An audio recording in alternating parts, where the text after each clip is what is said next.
sidelines, I only never take a day off, I only don't mess around, kid, I only Lordy never sleeps, get your Hey guys, what's up? It's Andy Frisella, the MFCEO. This is the MFCEO Project. You are listening to, I have my co-hosts here, Vaughn Kohler and Ben Newman. What's up, guys? What's going on? Today is a huge day in the podcast, in the history of the MFCEO podcast. You want to know why? Why? We got our first sponsor. We did. We got our first sponsor. Matchbox cars? No, it's not. It's not Hot Wheels. It's not Matchbox cars. It is. I should say Matchbox cars. It is an awesome company that approached me about 6-7 months ago regarding possibly investing in their company. And it's kind of weird how it happened because they sent me a proposal that I never actually got to read because I don't get all my Facebook messages. But then I started to notice them, and I started seeing them grow. And I'm like, man, this is a fucking cool deal. These guys are really doing something cool. And I became a fan of them. And then I met Kyle, one of the guys in the in the group. And I went back and checked my mail and saw that they asked me to be an investor in it like before it even got going. So it was like really weird how it like came about. Like I became a fan of these guys on my own, not even knowing that they had asked me to invest because I never saw the message. So the company is really, if you guys are on Instagram, you've probably seen me talk about them. The name of the company is the Dollar Beard Club. All right? I knew it. The Dollar Beard awesome. Club. Dude, it's an awesome company. They have some of the best products out. I've tried them all. They're phenomenal. As you guys know, I'm a lifetime beard wearer. I'm not one of these trendy hipster dudes who grew a beard because it was cool. Right. Could you grow a beard in high school? We couldn't have beards in high school. Oh, okay. But I've had a beard on and off ever since really I got stabbed. That's kind of how it started, and then it's just stuck. Now I do it because I love it, and I can't imagine not having it. But they sell all the different beard products, and they just come to your house on a regular subscription basis. It's really cool how they do things.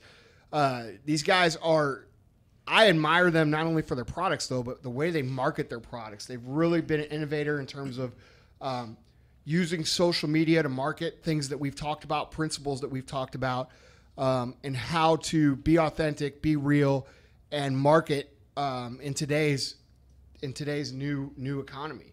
It's been really fun watching them. So to have them come on as a sponsor of the MFCEO Project is not only really cool because we have a sponsor, but it's cool because I believe in what they're doing. Right. And I've seen them grow and become a fan organically, from the get-go. So welcome, guys. I appreciate the support. You guys know I'm a big supporter of you guys. So if you guys haven't checked them out, they are at thedollarbeardclub.com. If you're a beard guy or girl, check out all their awesome beard products. We know we got some bearded ladies out there. Check out their awesome beard maintenance products. They've got some really cool things. Their beard oil is awesome.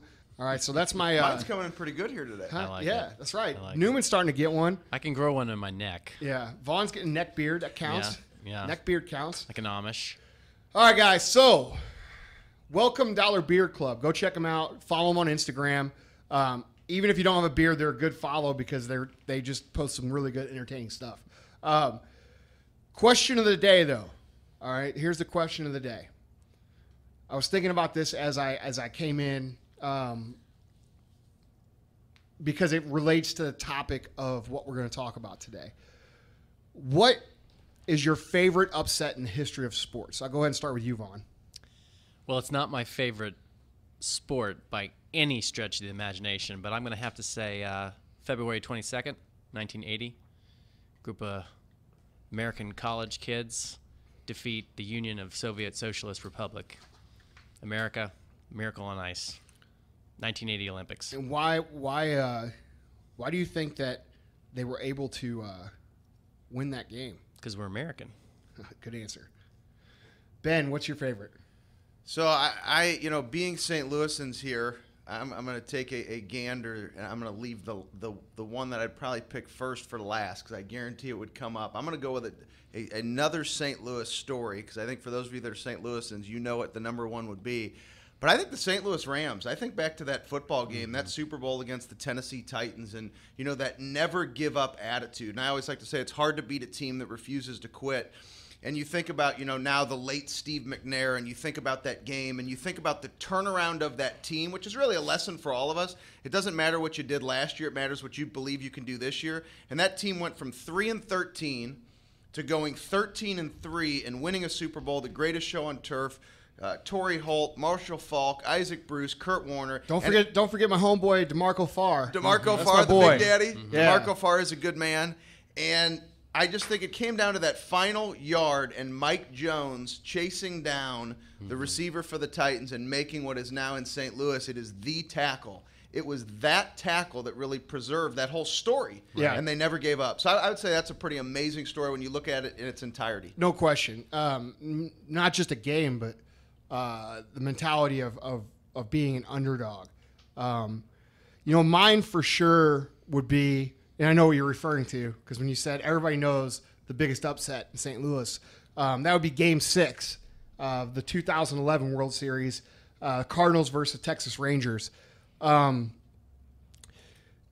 Probably the greatest sporting event in the history of baseball, definitely the greatest game in the history of baseball, probably the greatest game ever in any sport, if you watch that game. We were, down? What was the score? I don't remember the exact score, but we were down, I think, 3 runs. Came back in the bottom of the 9th inning, come back and win the game, win Game 7. Total swing of momentum. I mean, there's no way the Rangers. I was at both games. I was at 6 and 7. There's no way the Rangers could have won after losing that Game 6. And it was 2 outs, 2 strikes too. Yeah, right. Yeah. It was over. And I think what we're talking about here, and the reason I wanted to ask that question is because today we're going to talk about humility. We're going to talk about the power of being humble, why humility is important, and not in every single case, but in most cases in sports, one team is cocky, they're arrogant, they think they've got it in their pocket, they think they've got the win in their pocket, and they stop executing on the basics, and they allow teams to come in and win. I think in that Rams season that we're talking about, you could point at that for sure. Nobody thought the Rams were serious. They won the first 6 or 7 games without losing, and people thought it was luck, and it wasn't. They were just executing consistently. You talk about the 1980 championship hockey game. Nobody thought those kids were going to win. Nobody believed they were going to win except them. Right. That's why they were able to win. Yeah. The other team didn't come out and take them serious. They weren't humble. They didn't execute, and they lost the game. Mm-hmm. And that's the same thing we're talking about with the Cardinals thing. It's pretty easy to think that you're going to win when you're up a number of runs and there's 2 outs, 2 strikes in the bottom of the 9th inning. You think you've got it in the bag, and look what happens.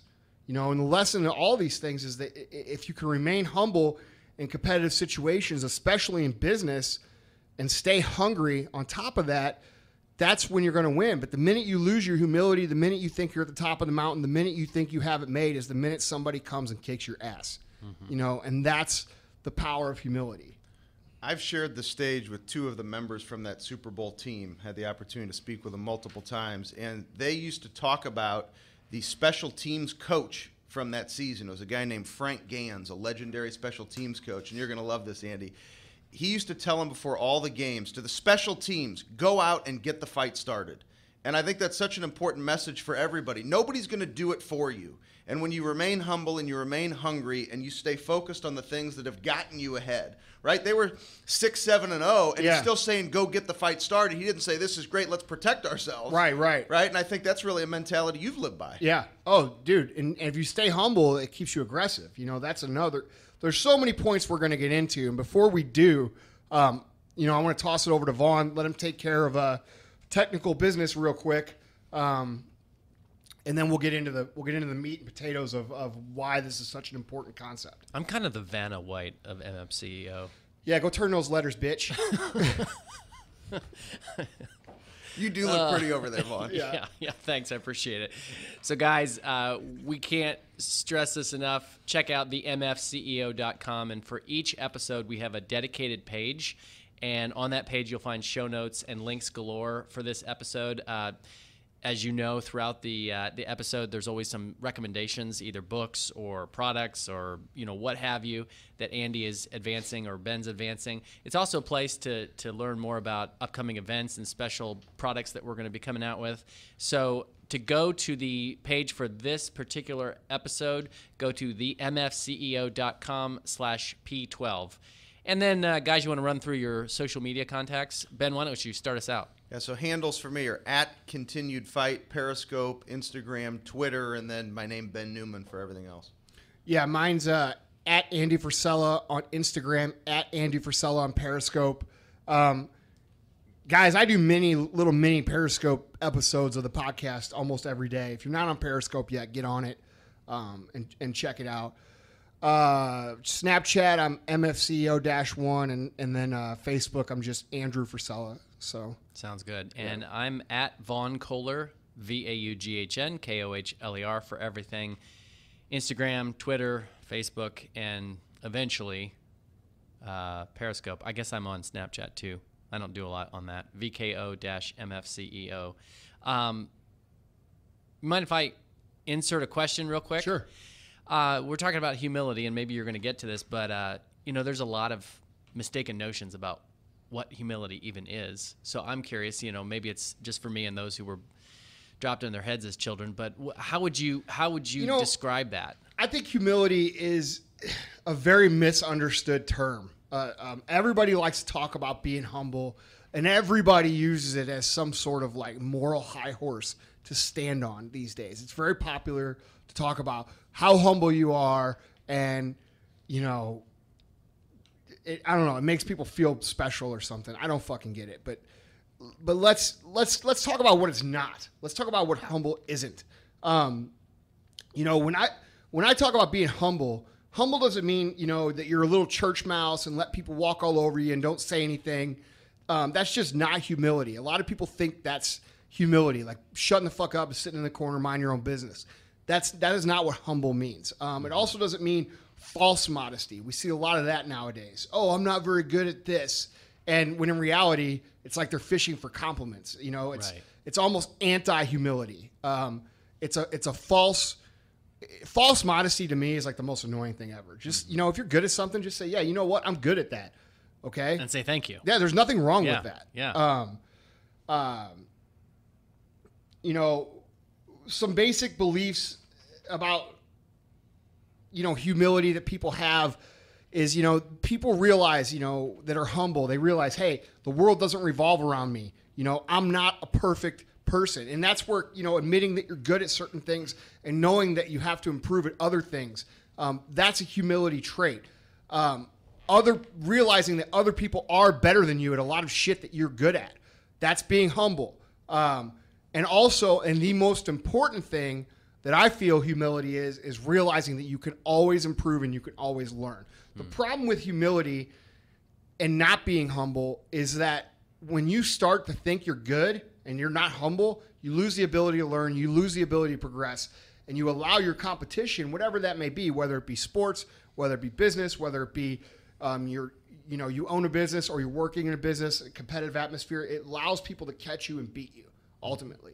That's what we talked about with the sports examples in the beginning. I mean, all those situations were situations where people thought they had it won and they fucking lost. And that's what humility can do to you if you don't have it. Right. Okay? It can bite you right in the ass. But I'm going to tell you another thing humility's not.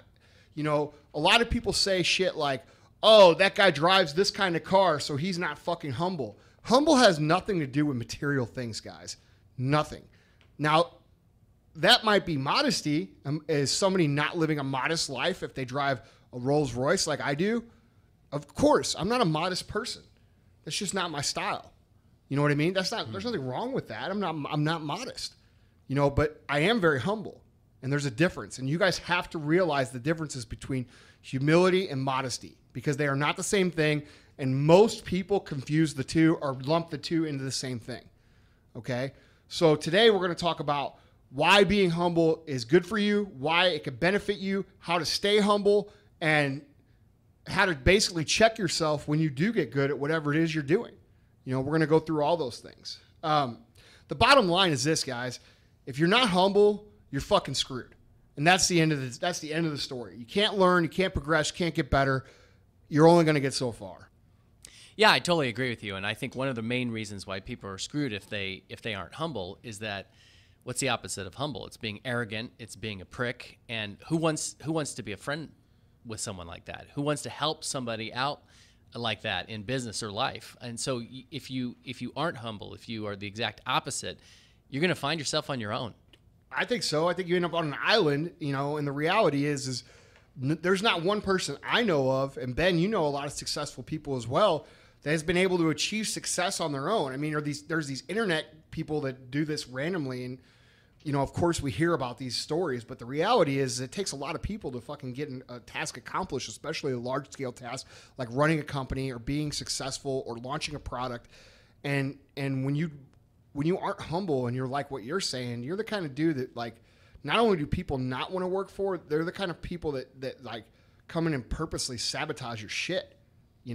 I think it's important to highlight what you mentioned, which is it's okay to say that you're good at something. You don't have to apologize for being successful. If you're running a company, if you want to run a company, wherever you are in your career, it's actually an attraction power to actually be really good at something. But then to also recognize I can get better every single day, but to apologize or to not help somebody by sharing what's made you successful, I think actually does a disservice to their ability to actually grow. Not only that, man, you're that's something society has fucking beat into your head. You know what I mean? Like, dude, it's like, people these days are just so quick to like point at somebody and label them, and like, I get it a lot because of the cars I drive. Well, dude, they don't realize that cars are a fucking passion for me. You know what I mean? I don't drive those cars to impress other people. I drive those cars because I fucking like it. Mm-hmm. You know what I mean? And people point and they say, oh, that guy's not humble, or that guy's not this, or that guy's not that. When in reality, dude, I'm one of these people who sits here and Tyler can attest to this. I come in work every fucking day thinking about how I'm going to get better because I feel like I'm getting my ass kicked. Even though if you look at the bank statements and you look at the numbers, we're doing well. I feel like I'm always losing. A point you just made, which I hope people capitalize on and they recognize, was the difference. I want to go back to this modest versus humility. And if anybody is thinking about humility or saying, oh, he drives this car, he's not humble, I would encourage anybody to go find video from Summer Smash this year when there were 1,000 people who were in the audience that had traveled from all over the world, part of the culture, the brand that First Form is building.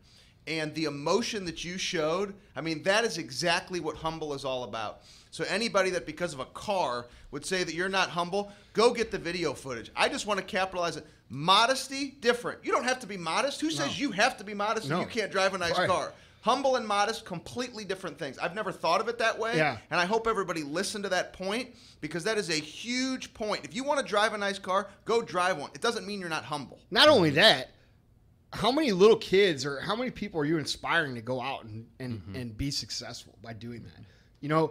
Like my point I was trying to get at, and I don't think I was making a very good point there, but so thanks for stopping me from rambling on a terrible point. But the point that I was trying to make there was this. Is that society has the social pressure of everybody around, because let's face it, most people that we all deal with on a daily basis are of moderate income type people. It's an average, right? Nothing wrong with that. And a lot of people are very happy at that. And if that's what you want, that's cool with me. I have no issue. I'm not judging. This podcast is for people that want to grow and become successful. And that's an arbitrary term. It's different for everybody, right? So the principles are all the same. But the point I'm trying to get at here, guys, is this. You have to think outside the mental beating that society hands on you in terms of what's acceptable and what's not. Because the reality is, people are going to try to tell you what to think, what to do, how to live. And at the end of the day, you're going to be fucking dead, and it's not going to matter anyway. So I encourage everyone to do what they want to do. If that's drive a nice car, drive a nice car. If that's live in a fucking trailer, live in a fucking trailer. Everybody likes different shit. I know plenty of dudes. I have a lot of friends who their idea, and because we have this farm out in the country, and I've got a lot of friends out there. Their idea of paradise is to have a house on the river where they can get on a flat bottom boat and go frog gigging. And you know what? I fucking go with them. And it's awesome. They have a great quality of life. So it's not about, it's what makes you happy. And you can't allow society to dictate what is right or wrong for you, because if you do that, you know, you're going to end up with, you know, the same shit everybody else has. You've actually chosen humility for one of your core values of your business, because obviously you think it has value for business. And it dawned on me, as you know, we did a podcast on sales a couple weeks ago, and you said, you know, people don't buy your product as much as they buy you. And here's a perfect example. If you're an arrogant prick, nobody's going to want to buy your product. Right. That's right. I mean, there's really nothing to add to that. You know, you're going to be fucking broke. And as this is an entrepreneurial business podcast, being humble is an asset that you have to have. Right. And if you fucking aren't humble, you better get damn good at fucking faking it, because the reality is most of your customers are going to be average people, and they're not going to respect you if you think you're fucking better than everybody. Right.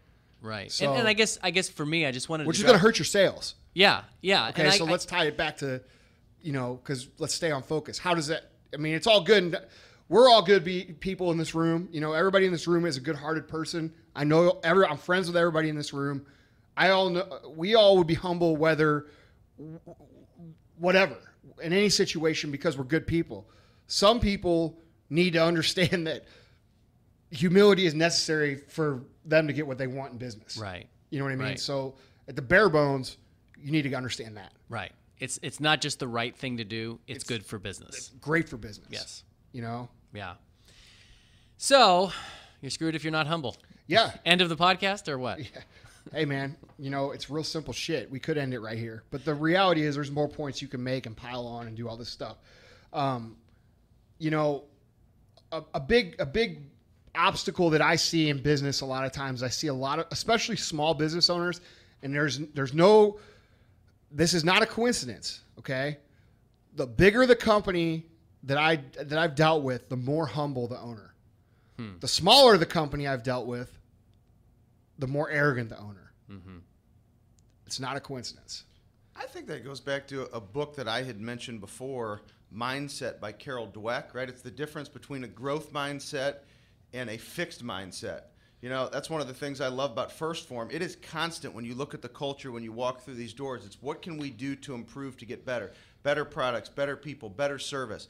That keeps you humble in and of itself. Dude. If you're constantly asking yourself, what can I do to grow? You're going to stay humble. It's like as a speaker for me, I've come a long way since 2006, since my first $500 speaking fee. Right. It's much more significant now, but the reality is I go to mentors and coaches that are still getting paid 2 times what I'm getting paid, because it helps me better understand what can I improve, what can I learn from them, what can I do to continue to grow. You naturally, if you want to keep growing, you'll be humbled. Right. And if you're humble, you'll naturally want to keep growing. So those 2 points, Yeah. You know, it's like what came first, the chicken or the egg? You know, we could argue about that all day.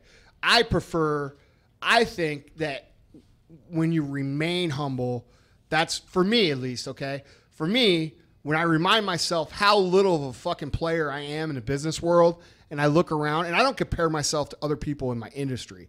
I compare myself to fucking Steve Jobs or Bill Gates, or dudes that own, you know, Jimmy John's. You know, I don't compare myself to other people in the industry. I compare myself to just business. And when you do that, okay, it's very easy to stay humble, because you look around and you say, fuck, those guys have really done something. Right. You know, we're still little babies in the big scheme of things. And I think that's, you know, it's all perspective, how you want to keep yourself in check. You know, but getting back to my point about the guys that own the biggest companies are usually the most humble, and the guys that own the smallest companies in our industry, without naming names on the smaller guys, I'll name some names on the bigger companies. A company that we have worked with and use on a daily basis for the last 16 years. They're the biggest sports distributor in the world. Their name is Europa Sports. The guys that own that company are the most humble people I've ever met in my entire life. They're great people. They're always there to help. Jeff Compton, Eric Hillman, 2 of the greatest human beings that I've ever met. And these guys are the most successful guys, two of the most successful guys in our industry, two of the most powerful guys in our industry for the last 25 years. You know, and these dudes, you would meet them and you would have, they are just, I mean, salt of the earth, greatest people ever. And then you meet some of these guys who own a little brand that does $500,000 a year in sales, and they act like they're the fucking king shit or whatever of the whole entire industry. And it's just like, dude, it's very apparent from where I'm sitting that mentality of not being humble is what keeps them, you know, a small company. Mm-hmm. You know what I mean? And there's no coincidence as to why when you see people like Richard Branson, who owns 4 billion companies, who fucking knows? The guy owns everything, you know, and you see him, he's a regular dude. Like, I'd like to drink a beer with that guy and hang out with him. And he seems like a humble, I mean, I'm sure he's confident. And I did a Periscope on this yesterday. I'm sure he knows what he knows. And I'm sure he is not afraid to admit what he doesn't know, which is what ultimately has made him successful. Mm-hmm. You know what I mean? I would say, too, that humility is not a static thing. Like, you either have it or you don't. Because, let's face it, a guy that's making that much money, he's going to have his moments where he maybe lets his ego get the best of him. But it's the people who consistently put their ego aside and consistently put others first and serve others who I think are going to be the most successful. But let's face it, I mean, guys who have accomplished a lot, you're going to periodically struggle with some ego issues. I don't know, maybe. I mean, you don't think? I don't know, man. Like I said, the most successful guys I know are the most humble in all areas. Like, I've never one time heard those two guys I just mentioned ever step out of line with ego. That's ever. Impressive. Ever. That's super impressive. I know guys more successful than them financially, and that, you know, if they built it themselves, I think, as opposed to inheriting a family business. I'm talking about self-made dudes. Mm-hmm. Self-made dudes that the bigger they are, the more humble they are. That's what I've always found. I've never found it the other way around, ever. And I've never seen, you know, I've never seen them step out of line. Mm-hmm. You know, I don't know, man. I don't know if I agree with that or not. I'm sure that's the case sometimes, but, you know, I've never seen it from those two guys, ever. Ever. I call them dudes at 12 o'clock at night, and they're like, Andy, what do you need, man? How are you doing? You know, they're not like, what the fuck are you calling me for? You know, they're just, I don't know. I think it's a core value that the more people have, the more growth you're able to achieve. Because the reality is if you think you're perfect, you think you know everything, and if you are somebody who battles with ego, you're not able to learn, you're not able to improve, you're not able to progress, and it's just the reality of the core value. Mm-hmm. You know. Mm-hmm. You know, from a coaching and psychology based standpoint, which is obviously the work that I'm doing on a daily basis, I think in those situations where you have the company, they've done $500,000 in annual sales and they have this ego, there's some insecurity about the truth of where they are and the fear of where they want to go. Right. And the reality is you just have to be truthful with yourself. And it's you have self-awareness. It's okay that I can grow. It's okay that I don't know everything. Self-awareness is exactly right. So I always talk about attain belief in yourself. When you say that, it doesn't mean that I'm saying to somebody, you don't believe in yourself. It's where you are. What is that next level of belief? And that's what we're talking about. It's the ability to remain humble and say, it's okay to grow. Yeah. Richard Branson, I guarantee you, is looking for ways he can continue to grow, buy other companies. The guy can still grow. No matter what he owns, he can still grow every day. Whether it's growing in nutrition and serving other people or business, you can always continue to grow. Yeah, you know, I mean, Vaughn, you might be right. I don't know. I mean, I'm just saying I've never seen that. The only thing I really meant with that point was simply to say that people are human, and sometimes our lesser, well, our greater angels don't get the better of us. Our demons get the better of us, and that's the only point that I was making. Is that nobody's all perfect. I'm saying is I've never witnessed that from those guys. Yeah. No, that makes sense. I think what Vaughn, you're probably talking about a Floyd Mayweather. You know, Floyd Mayweather is nor modest nor humble, right? Yeah, right. I mean, exactly. if you're looking at the extreme example like that, but how many Floyd, an unbelievably successful guy, but I think you're talking about the actual example. Okay, so let's talk about that for a second, because Floyd is one of those super talents that he's arrogant.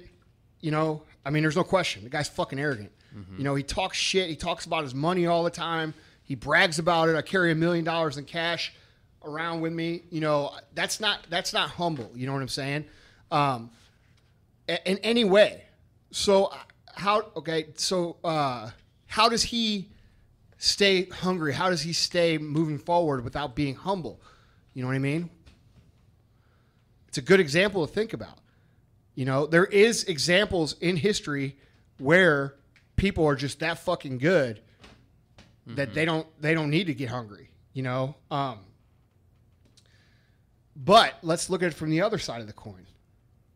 Those are definitely the exceptions and not the rule. No question. Yeah. But let me put it to you a different way. Nobody talks about, because this is what always happens. I always tell people you've got to be humble in order to succeed and grow, and people always fucking point to that guy. I can't fucking stand him as a personality, but I respect him because he knows he's a fucking entertainer. Okay, and I think if you sat down with him behind closed doors, a lot of what he does is an act, and it's not who he really is. He understands he's a character. Okay, so like that character to me is not appealing, but I think he's a genius for creating the character because it's getting him paid. Right. All right. So, but More than anybody in the history of sports. Dude, that's what I'm saying. I mean, you think $300 million for fucking 30 minutes, dude? Come on. That you there's nothing you could say, no matter what you think about it. It's ridiculous. Right. So anyway, I bet if you got him behind closed doors, I bet he's a different dude. Could be wrong, but I'm betting that he is. And let's also think of, because dude, I bet you, because there is no fucking way that somebody would put in that much work to be that fucking good if they didn't know that they could be better and be the best. There's no way. It's not possible. So my personal take on him is that he's a character on purpose. And I think, he's exploiting that character for the reason of being a good businessman. But let's take it. This is something that I always want to say to people, but I never say because my dad taught me something when I was real young, and he's beat it in my head. You can't argue with stupid. All right. So I never fucking argue people on this point because I don't have the time, but I do have all the fucking time in the world right now. So we're going to argue this point. Floyd Mayweather's filthy rich and he's not humble. All right. That's right. It's all relative, though, right? There's a lot of people in the world a lot more wealthy than he is, a lot more financially successful than he is. What if he was humble enough to learn business? What if he was humble enough to learn how to take that money and turn it into something else? What if he was humble enough to be better in those aspects? The dude would be a multi-billionaire. Okay? So let's talk about humility because it's all relative. Yeah, $300 million is a lot of fucking money, especially to anybody in this room or anybody listening to this. But what if it could be 30 billion or 40 billion or 70 billion? And he could have been the greatest paid net worth person in the history of sports. Mm-hmm. You see what I'm saying? Absolutely. So how much better could he be? It's a good question, but I think you really nailed it on the head when you said that he is a character. Right. And that's he knows what he's doing. That's part of what he's doing. Without question. I've heard similar things about Rodman. Dennis Rodman back in the day was, this clown off the court, and yet did he get to be one of the greatest rebounders in the history of basketball by being a clown? No. I'm sure he was hardworking. No, but you wouldn't know who he was if he wasn't that character. Right, exactly. It was all part of his persona. Right. But, yeah. But where it counted, he put in the work. That's what I'm saying. He was a team player. So for you to say, for somebody to say, he's not fucking humble. Well, clearly he's humble enough to know that he's got to put in the fucking work because he does it. Mm-hmm. No matter how he acts or what he says in a microphone. I mean, dude, it's like Floyd thinks and understands that the more he gets people talking about him, the more money he makes. Mm-hmm. Mm-hmm. I think he's fucking genius from that aspect. Mm-hmm. But a lot of people are like, oh, dude, he's not humble. Well, there's aspects of him that are humble. There has to be, or he wouldn't put in that kind of work. Yeah. I think we spend a lot of time on what it's not or how it's going to hurt you, but how can it help you? How can being humble help you? Let's talk about that for a second. All right. Here's the thing that you have to realize, and we talked about this a little bit, but you cannot succeed on your own. It is impossible. Okay. So for you to get maximum production out of your team, what do you have to do? You can't force them to. I mean, sure, you can yell and scream and throw a fit and all that stuff, and they're still going to do the bare minimum. But how do you inspire a team? How do you get them excited to go to battle for you? How do you get them excited to come to work and accomplish this mission? And being humble, whether you realize it or not, as a leader is a necessary quality to have because it helps people feel valued. It helps you appreciate them. No one likes the kind of leader that stands up on a podium and accepts an award and says, oh, this is all me. You know, I've been at this my whole life. Fucking earned this shit. Nobody likes that. You know what they like? Hey, look. And you know what? Not only do people like, but what is the truth? Hey, look. I get a lot of credit I don't deserve. And the reality is I've got 100 guys behind me that work their fucking asses off every single day, and I get the credit. I shouldn't be getting this credit. The credit should go to them. And that's the fucking truth. Mm-hmm. You know, I get a lot of credit personally for being successful and this and that. And, you know, we have the podcast and we got this Instagram, this Periscope and all this shit. But, dude, I wouldn't even be able to do that shit if I didn't have the guys I have. Mm-hmm. The team I have comes in and kicks ass every fucking day. If they didn't do that, I wouldn't even have the time to do that, nor would I have the experience of managing them or working with them or going to battle with them. Would I have the house I live in, the cars I drive, or any of this other shit that I have? And that's the truth. And there's a huge pet peeve of mine when leaders take all the fucking credit from their team, because here's the thing that you don't get.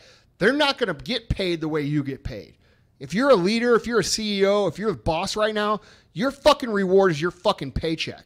It's not the credit and the paycheck. You better give the fucking credit to your team because they are the ones that got you that fucking paycheck.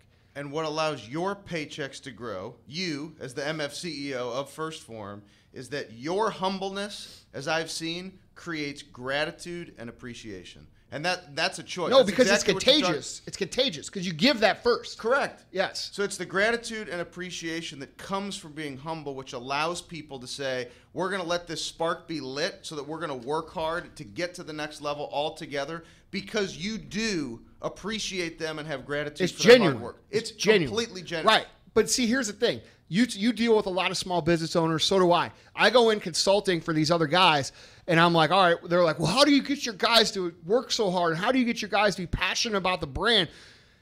And here's the fucking cool thing, guys, is when your team's passionate about your product, guess who else becomes passionate about your product? Your customers. Mm-hmm. Okay, this is the core value that drives your culture, is being humble. You have to understand this. I see all these guys, they come to me for advice. They come to me for small business consulting. I want the kind of culture you have. I want my people to come to work passionate. Yet they go out in their bay or their warehouse or wherever it is they're working, and they yell and scream and point and this and that. And then when shit goes good, they talk about how great they are. They don't give any credit to their team. And they hold the mentality of, well, I pay them to do a fucking job, and that's it. Mm-hmm. And, you know, that is like the opposite of what you need to do. It disgusts me, honestly.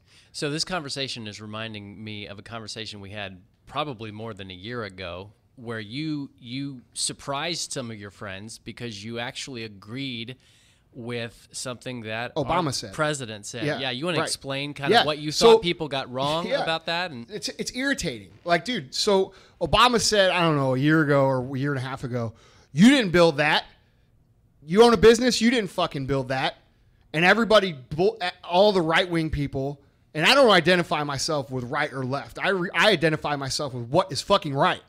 Okay? And all my right-wing business owner friends all sending texts to each other saying, what a fucking moron, look what he said. Dude, I fucking built this, blah, blah, blah, blah, blah. And you know what? I'm like, dude, you arrogant motherfuckers. You didn't build shit. You know what I'm saying? You might have started shit, but like this building that I'm in, where I'm looking out the window and I see hundreds of pallets of product and all that stuff. I didn't put those on the fucking shelf.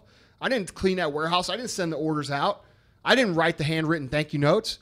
Dude, for you to sit there and take the credit of the company that you built, you may have started it. You may have designed the framework, which is the job of an entrepreneur. You may have employed these people, and you may have done all these things. And basically your job as a CEO is to steer the fucking boat. You might have steered the boat down the right path. But, dude, to think that you got this way without 100 motherfuckers paddling in the background, you know, I always talk about it like a Viking ship. Like, I'm standing up on the front, and I got 100 dudes behind me paddling their balls off. We don't go anywhere without them. Mm-hmm. So all these people, like, yelling about, like, and, dude, I'm not a big fan of, you know, our current situation in the White House. But, and I'm being nice about how I say that. But the reality is, dude, he made a good point. And I think what he was trying to say is like, look, it takes everybody, the effort of everybody. And it does. And for somebody to say it doesn't, or I'm the boss, or they walk around like they've got a fucking 10-foot long dick, you know, when they're a CEO, dude, those people, they don't make it very long in business. That's a character. We talked a minute ago about characters like Floyd, okay? That's a character that you see in the movies and that you see on TV and you see in the newspapers as a character. You know, it's like, you know, every movie you see like the CEO sitting at the end of a long table and he fucking yells at his employees and shit. Like, I always think of the scene in Christmas Vacation when Clark Griswold takes the present into his boss, and his boss is like, you know, set it down there with the others, and then like kicks him out of the office. You know what I'm saying? Right. Like, that's what I think of, and that's what people think of when they think CEO. You know what I mean? But what they don't realize is the most successful CEOs are not those kind of guys. Mm-hmm. They're just not. They're the kind of guys that wear the same shit that their employee wears. They're not wearing $10,000 fucking suits. They wear fucking polo and fucking khakis or jeans or t-shirt, walk through the warehouse and know the motherfuckers that works for them names, no matter how big they are. Right. I think what you told me originally when we talked about this is something I want to repeat now, which is that you said that the problem wasn't that Obama said what he said. He didn't say it right. Instead of saying, you didn't build that, he should have said, you didn't build that by yourself. I think that is what he said, but I don't remember the exact quote, but I think that was the context of what he said. Was it? Yeah. And people just jumping on him. Yeah, man. And like, you know, I'm not for in politics, like jumping on somebody just because I don't like them. Right. Like, let's look at the fucking truth. I think the point he made was valid, and anybody who disagrees, your leadership skills are poorly developed. Right. So let's just be real here. You know, you're not. If you want to walk through your building and act like you're the fucking king of the walk and all that shit and treat people like dirt, enjoy their fucking ride because it's about to be over. Right. Period. Right. You know, people will not go to fucking battle for you if they don't fucking love you and care about you. And the way that they love you and care about you is by you showing them that you love and care about them. And that takes fucking humility. You know, one thing I can't stand, like, dude, I don't even like people carrying my fucking bags.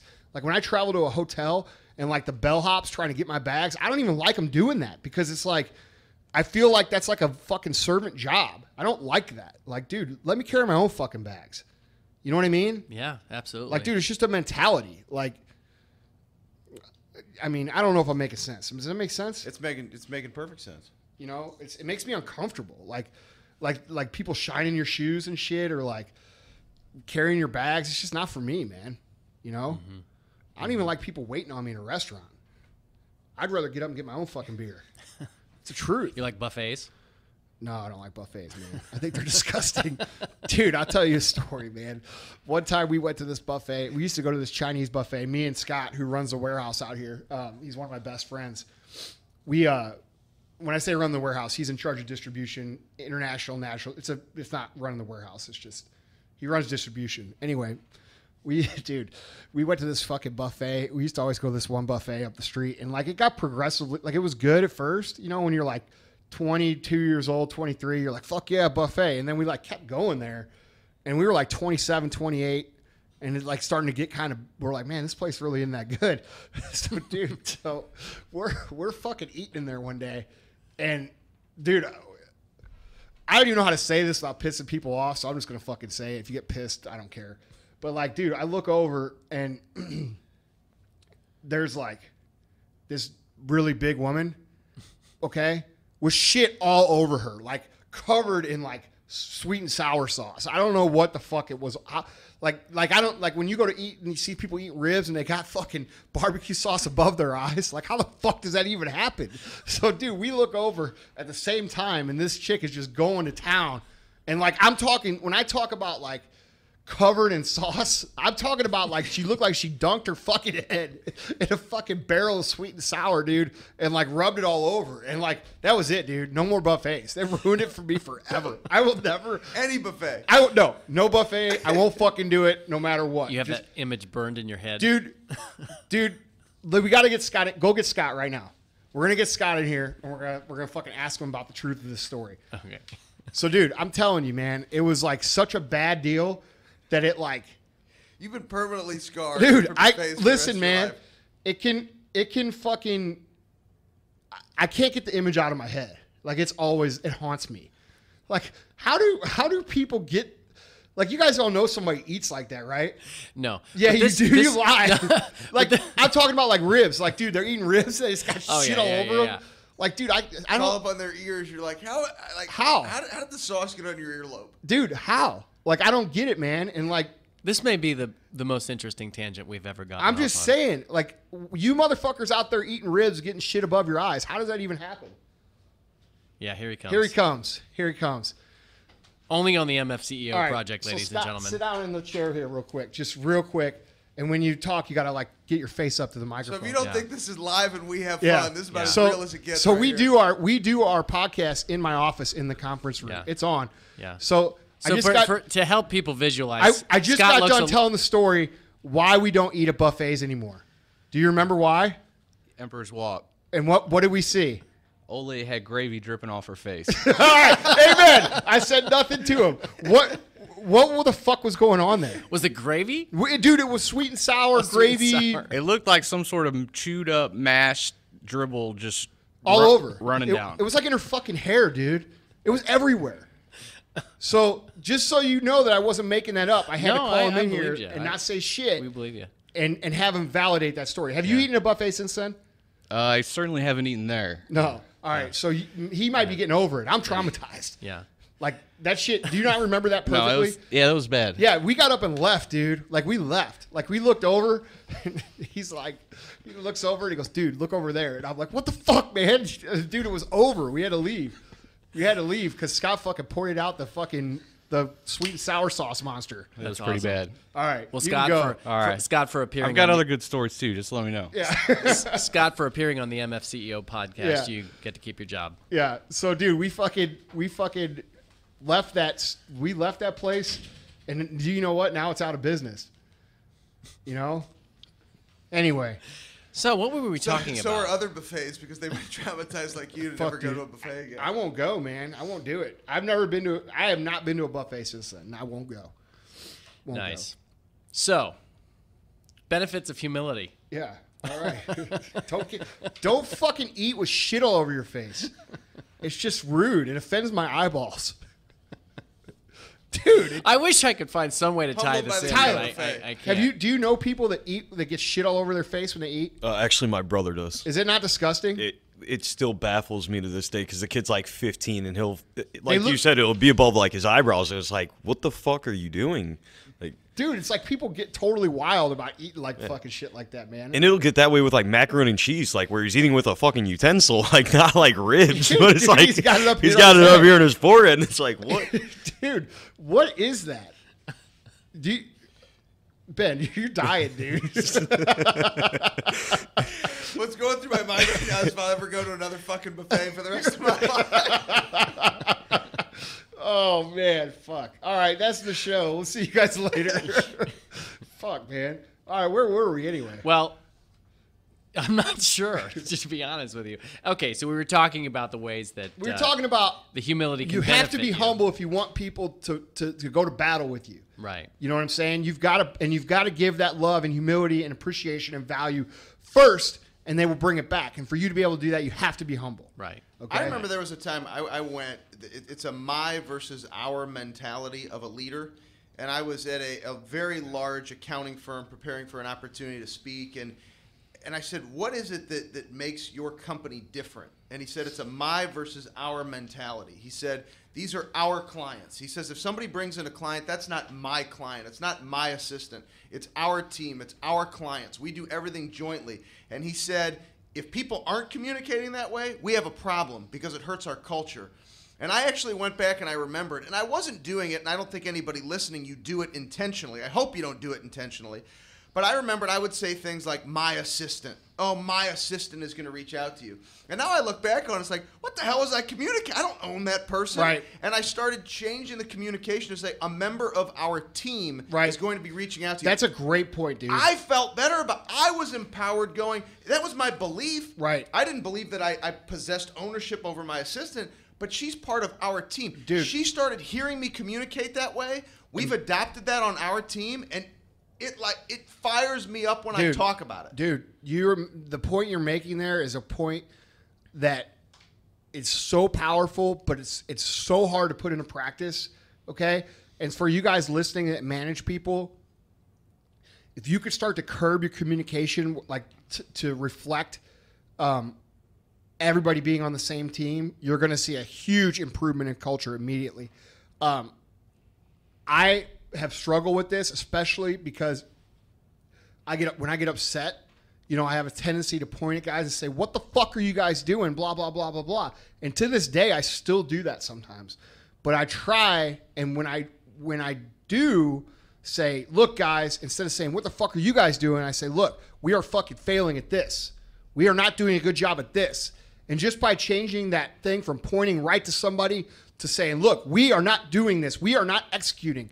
Dude, the amount of information they're able to receive and turn around and go fix, it's a difference between an ice cube and an iceberg. It's just totally fucking different. So I want to capture this. So you just heard Andy. That's being humble, saying, I recognize I didn't do. I still struggle with that. So because I get so pissed off, and I'm like, what the fuck? Because I'm not the one out there making the mistake. But the reality is, I have to take responsibility for their performance because I'm the leader.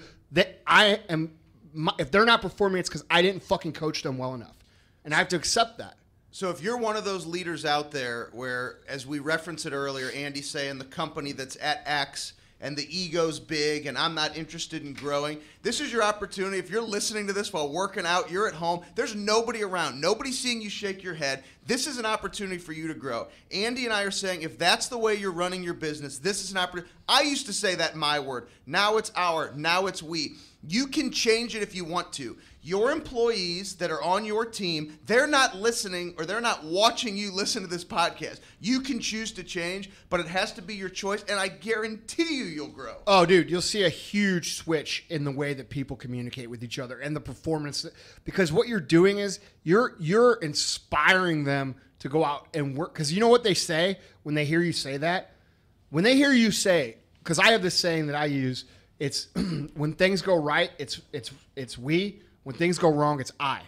All right? And when you fuck up and you stand there and you say, look, guys, sales they're down because I haven't fucking taught you guys well enough. It's my fault. I take responsibility. You know what your team is thinking whenever you sit there and say that? They're saying, you know what they're saying? They're saying, fuck, dude, look at this guy sitting here blaming himself when I didn't go out and execute. And you know what they do? They go out and fucking execute. Mm-hmm. What I really love about what you guys are talking about is that this is a very concrete, actionable thing that you can do. Right. Adjusting your language. So what are some other ways that you know, we didn't necessarily include this in the original outline of the podcast as we conceived it, but I love the direction that this is going. So what are some other actionable things you can do to show humility, to express humility? I think with your team. I think asking your team, don't be the guy that has all the fucking answers. Okay? Be the guy who goes in and says, look, man, when you don't know, come into your team, show your vulnerability, say, look, I don't know the answer to this question. What do you guys think? Okay? That's another actionable item. Be humble enough to know what you don't know, go in and admit it, and then say, hey, what do you guys think? Okay? That's another way to show humility and create loyalty amongst your employees. I exactly the concept you're making. I always refer to it as questions over statements. Right. I think our naturalness as a human being, I want to come and, Andy, do this. Right. Hey, what do you think is working right now, right. Andy? What's effective? What's driving the process for you? What's making you feel good about your work right now? Even though Andy already knows what to say, it's asking the questions. Dude, questions over statements. I'm just picturing you with like barbecue sauce all over your face.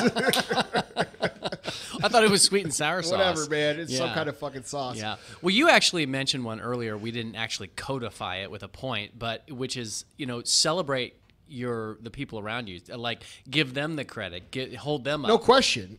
That's what I'm saying. Like, dude, if you're the business owner, your credit is your fucking paycheck. Mm-hmm. You know, these guys they're coming to work. They're making less money than you, most likely. You know, sometimes in the beginning they're making more money than you. But as you mature, you're probably going to make more money than them, and you have to get good at giving them the credit. You know, a lot of people don't work necessarily for money. They work for different motivations, and one of the things is they want to contribute and they want to be recognized for that contribution. And so, if you're a guy that takes all the credit every time you get some award or get some, you know, like, dude, I got that Entrepreneur of the Year award from Secret Entourage, and like, as much as I was like honored to get it, I also felt like kind of embarrassed to get it because it's Like, I feel like I'm getting the credit that I don't even deserve. I'm just getting the credit of these guys doing work, and that's, I don't know. I don't feel right about it sometimes. Right. And But you've turned around and given the credit back. yeah, and but I'm the saying it's like appropriate leadership. some owners of companies will take that shit and run with it, like they're the champion. And like, dude, you know what their employees say when they go to happy hour together? It's like, God, what a fucking cocksucker that guy is. You know what I mean? They're not inspired to come to battle for you. And that's what I say, man. It's not work, dude. We're going to fucking battle. Another thing that you've told me before that I think is definitely an expression of humility is you've said that you invest in the people that come work for you in such a way that you improve them as people, so that if they end up leaving, that's okay. I mean, you're Look, man. You know what I'm saying? Yeah, that's definitely here's the humility, unfortunate reality because you're of putting the business. other person first. Yeah, here's the unfortunate reality of business. Business grows at a slower pace at what people's career, at where people want to be in their careers usually. So like what I mean by that is it takes 20 years to get where you want to go in business, and that same guy who's 20 years old, he's going to be 40 years old at the end of that time, and he's going to want to progress a lot further than what he might have been able to during that time, if that makes sense. So, usually that guy wants to do what the business does in 10 years. So he wants his career to grow as much as the business would grow in 20 years and 10. Does that make sense? Absolutely.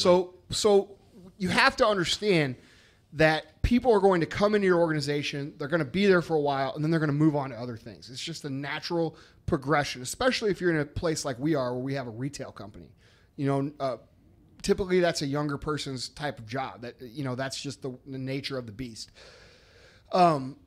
And so what we make our goal is this, no matter how long you're here, no matter how long you commit to our cause or become a part of our team or become a part of our culture, I want these guys and these girls that come and work for us to be better prepared for the real world when they leave here, if they leave here, than when they came in.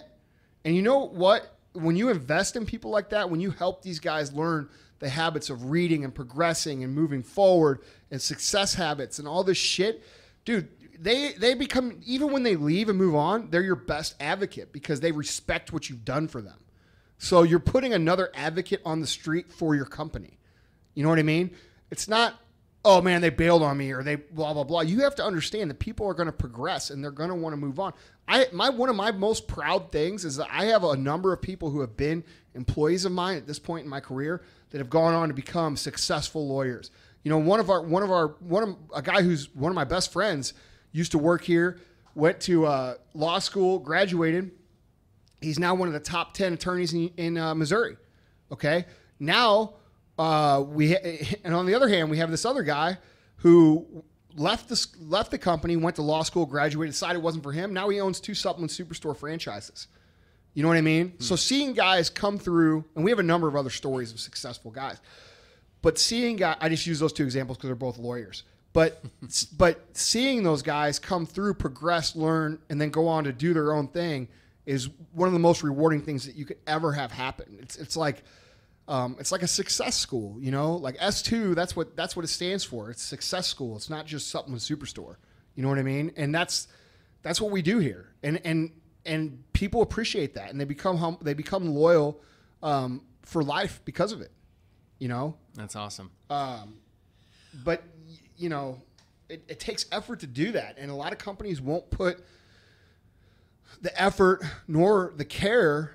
They look at employees like they're just pieces of a machine. And we're to a point now where there's so many companies that are working to develop good culture that if you continue to look at your employees like they're just cogs in a machine, you're going to have a really hard time being productive. You're going to have a really hard time attracting good people, and you're going to have a really hard time keeping people. Because the reality is people just want more than that. They want a purpose. And you have to figure out how to give that to them. So, actionable items. Change the language from I to we. Focus on team. Listen. Get feedback. Celebrate people's successes. Invest in their future. Invest in their future. These are right. all. I mean, you've said this before, Andy, and I'm not trying to knock anything that we've been saying. A lot of this is not rocket science. You just literally have to think, okay, it's not about me. But how many people do you see out there owning companies doing it? Yeah.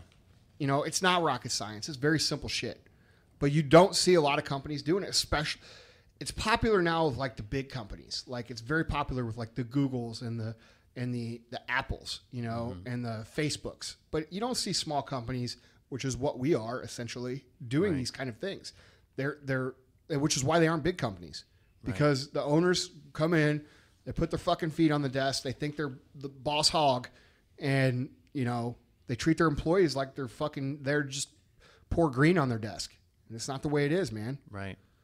Well, this conversation has had a lot of different topics and been far-ranging, including sweet and sour sauce. But if you don't mind, I think one of the best ways that we could wrap this all up is to return to one of your original points, which was humility is so important because without it, you can't improve. And so, I want actionable items. I want practicality. So can we just all close up by basically saying what are some sources of learning, what are some sources of information and self-improvement that you guys use to get better, to both not just for success in life, but specifically to improve your business knowledge, your skills, what have you? What do you think? I mean, everybody knows I'm a voracious reader. I make no secret about that. I'm a heavy advocate of reading. I still read a book a week. It's one of the things I've done for years and years and years. Books are a great way to learn. It's a great way to remind yourself what you don't know, which will help keep you humble. I like personally also, besides just reading, I like to pick the brains of people that are further down the road than I am. Older guys and older women who have just not necessarily built business, but just live more life. People who have more life experience. A lot of people look at older people and think, oh man, they're just in the way and blah, blah, blah. Dude, you have no idea what that person's life has been like. And you need to recognize the knowledge that person holds just by simply being alive, the amount of time they've been alive. And, one of my favorite things to do is talk to Emily's grandma. Emily has an 86-year-old grandma who's like totally with it. She's the biggest Cardinals fan ever. She knows more about baseball than anybody I know. She knows every stat, every player, everything that's going on. She could name batting averages to the day of every single Cardinal player. And it freaked me out when I first met her too, because I thought she was going to be like a typical older person and kind of like not as witty as she is and sharp. So I started talking to her and she's like, why are you talking to me like I'm 3? Why are you talking so loud? I'm like, whoa. She starts talking to me about baseball, and I'm like, holy shit. But anyway, dude, talking to her for an hour, you just learn so much about, the way things have been, how they've progressed. And, people I don't know. That's one of my favorite things to do. Mm-hmm. I mean, what do you think? For me, it's you had mentioned it earlier, humble and hungry. Stay humble and hungry and continually ask yourself, what can I do to get better today? So whether it's reading, surrounding yourself with great people, being exposed to coaches, to mentors, what can you do to improve every single day? And like Andy's Power List, Prize Fighter Day for me, focus on the things that make you better every single day, and that's typically the work. You feel the most gratified in a day when you know that you've given that day your all, and then you can look and say, okay, what can I do to continue to improve? And I think that keeps you humble. Yeah. The hard work keeps you humble rather than saying, look at me, this is so great. Here's what I did yesterday or the week before. Quit worrying about all the things that you did. Just try to get better today. Yeah, and that goes along too. Like another point that I wanted to close up with too is learning. The most valuable skill that you can learn is to be self-aware in terms of where you are. And when I say self-aware, I don't mean. What I mean is when most people look in the mirror, whether physically or mentally, they don't see what is really there. They either see a totally inflated, better version of themselves that's not there. We usually call those people what? What do we call them? Arrogant. We call them fucking egotistical. Self-centered. And then you see people who look in the mirror and they see much less than what is actually there, and those are people that suffer from low self-esteem. What are some other things that we would say? I think that's the big one, right? No confidence. They just see. Couldn't it also mean high expectations for themselves? What do you mean? Like if you look in the mirror and you see something less than where you should be? Yeah, but see, the point, yes, you can. But the point I'm trying to make here is that being self-aware is seeing what's really there, okay? Mm-hmm. You have a good measure on exactly where you're strong okay, and exactly where you're weak and what area, because everybody's got good points and everybody's got bad points. Right. And I think developing that ability to look in the mirror and think about where you're strong, what you're good at, and being honest with yourself about it. Hey, I'm out of a scale of 100, I'm an 85 here. You know, on a scale of 100 to this other skill, I'm a 70 here. You know, and I'm a 20 here. Yeah. And being able to kind of gauge yourself from a realistic fashion is a really good way to stay humble because, you know exactly where you are. As I listen to you talk, Andy, I think of the Mental Toughness Playbook, Ben, and the early module about breathing through the truth and being very honest with yourself about who you are and just having a sober assessment of your strengths and weaknesses. Yeah, that's the first mental training tool. It's attaining belief in yourself, which I alluded to earlier. It doesn't mean, Andy and I are saying you don't believe in yourself. It's where you are right now. Be self-aware. What is the truth? Because that's how you grow. Right. How do you grow? Well, the truth of where I am right now is a reflection of X, Y, and Z. I'm going to grow on X, Y, and Z. And the truth doesn't mean that you're a piece of shit. No. That you might be really good in some areas. You know what I mean? Absolutely. And you have to take inventory and say, all right, look, here's for me, for example, like I always beat the shit out of myself for being way far behind where I should be. Contrary to what people might think, I do not feel like a successful person in business. I think we've done okay. I don't think we've done great. There's far many people that have done much better than myself. So, I beat the shit out of myself about that. So I have to look in the mirror and remind myself and say, you know what, man? Think about where you started, what you started with, and where you are now, and look around at the shit that you've built. And I have to remind myself that, hey, we've done some cool shit. You know what I mean? And we've done some areas I've done well in certain areas. And, that's why it annoys me when people start throwing humility around. Because, the reality is I look in the mirror and I see somebody who's fucking 10 years behind where they should be. And that's what keeps me hungry. Mm-hmm. That's what keeps me coming to work with intensity and with fire and wanting to kick ass. People who sit around and talk about life at the top or life at the top of the mountain or it's lonely on top, blah, blah, blah. Dude, the context of what you're even saying is ridiculous. You're not at the fucking top. Bill Gates at the fucking top. You know what I'm saying? Warren Buffett's at the top. Mm-hmm. Steve Jobs was at the top. None of you fucking listening are at the top. None of my competitors that I compete with in my industry are at the top. I don't care if you're the best. I don't care if you're Herbalife who does multi-billions of dollars. You're not at the fucking top. You might be at the top of our industry. You're not at the top. You see what I'm saying? Absolutely. I love that we've kind of landed on this because it's so foundational, and everything that we're saying literally goes back centuries to ancient Rome, where the words printed on the temple are "know yourself," and this whole concept of self-knowledge and self-awareness is so foundational to getting better, to understanding how you can be the best, and to realize your own full potential and your how you're going to succeed in everything you do. And I think that's the definition of success. I mean, for me, I don't know, and we've never even talked about this, could be a whole different conversation, but the way I define success is fulfillment of your true potential. And so if you think about success in that aspect, and not financially, not materialistic wise, not physically, you just think about fulfillment of your true potential, it's impossible to fulfill your potential unless you know who you really are and where you are at this current time. It's impossible. Absolutely. So, in humility is a key aspect of realizing that. Well, real quick, let me share the information that people need to know about this episode. Once again, show notes and links galore for this episode can be found at themfceo.com/P12. Also, remember, first week of September, we're going to be announcing the review contest winners. If you haven't sent us a review from iTunes, just take a screenshot of it, email it to us, and you will be eligible for some sort of amazing prize. We're not sure what it is quite yet, but we'll know by the first week of September, and we'll announce it on our social media sites, and probably not on the podcast because it's pre-recorded, but we will make it clear if you've won it. And then finally, just our primary social media connections at Andy Frisella, at Continued Fight, and at Vaughn Kohler. So I guess I'll wrap it up. Sounds good. Basic shit. All right, guys? If you're full of pride, people aren't going to like you. That's the bottom line. You won't have friends. You'll never get better. You're never going to create a cult following for yourself. You're never going to create loyalty amongst your employees or your customers.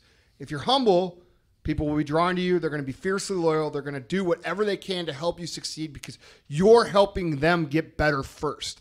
So it's really a no-brainer. Be fucking humble. Go out and do work. Catch you next time.